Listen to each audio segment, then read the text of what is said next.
ভাবুন তো, এমন একটি সময় যখন মানুষের হাতে স্মার্টফোন ছিল না। সন্ধ্যা নামলেই সবাই পরিবারের সঙ্গে বসে টেলিভিশন দেখত। বন্ধুদের সঙ্গে যোগাযোগের জন্য ব্যবহার হতো চিঠি আর ল্যান্ডফোন। আজ আমরা ফিরে যাব ৯০-এর দশকের সেই বাংলাদেশে, যে সময়টাকে অনেকেই বাংলাদেশের সবচেয়ে স্মৃতিময় সময় বলে মনে করেন। ৯০-এর দশকে জীবন ছিল অনেক সহজ এবং ধীর গতির। অধিকাংশ মানুষ যৌথ পরিবারে বাস করত। প্রতিবেশীদের সঙ্গে সম্পর্ক ছিল অনেক ঘনিষ্ঠ। তখনকার সমাজে পারিবারিক বন্ধন ছিল অনেক শক্তিশালী। তখন বর্তমানের ইউটিউব বা ফেসবুক ছিল না। তখন বিনোদনের প্রধান মাধ্যম ছিল BTV, Bangladesh television, Bangla cinema, audio cassette এবং রেডিও। তখন কোচিং সেন্টার বা অনলাইন ক্লাস ছিল না। ৯০-এর দশকে একজন শিক্ষকের হাতে শুধু একটি চক বা বই ছিল না, ছিল একটি প্রজন্মের ভবিষ্যৎ গড়ার ক্ষমতা। সেই সময়ের শিশু কিশোরদের জীবন ছিল মাঠ কেন্দ্রিক খেলাধুলা। শৈশব ছিল ধুলো মাটিতে গড়ানো।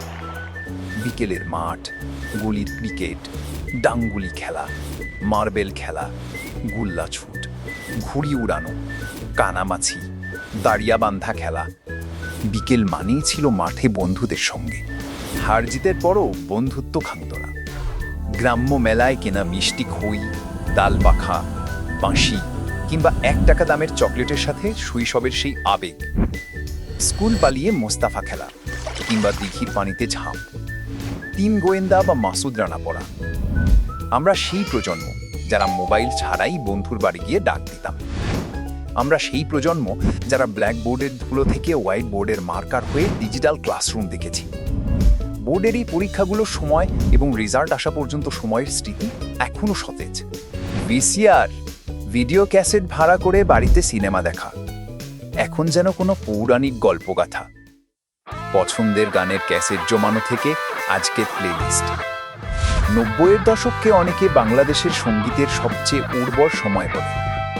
এই সময়ে বাংলা ব্যান্ড সঙ্গীত, আধুনিক গান এবং চলচ্চিত্রের গানের এক অসাধারণ বিকাশ ঘটে। আইয়ুব বাচ্চু, জেমস, হাসান, কুমার বিশ্বজিৎ এবং অ্যান্ড্রু কিশোরের মতো শিল্পীরা শ্রোতাদের মাঝে ব্যাপক জনপ্রিয়তা অর্জন করে। সেই সময়ে অডিও ক্যাসেট ছিল গান শোনার প্রধান মাধ্যম। আজও সেই সময়ের গান বাজলেই অসংখ্য মানুষের মনে জেগে ওঠে এক গভীর নস্টালজিয়া। আমরা ভাগ্যবান ছিলাম, কারণ আমাদের শৈশব ছিল একটা উপহার।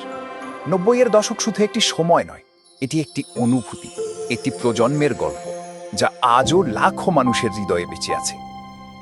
আপনি যদি ৯০-এর দশকে বড় হয়ে থাকেন, তাহলে এই স্মৃতিগুলো আপনার হৃদয়ে আজও জীবন্ত। আর যদি সেই সময় না দেখে থাকেন, তাহলে বিশ্বাস করুন, আপনি একটি অসাধারণ সময় মিস করেছেন।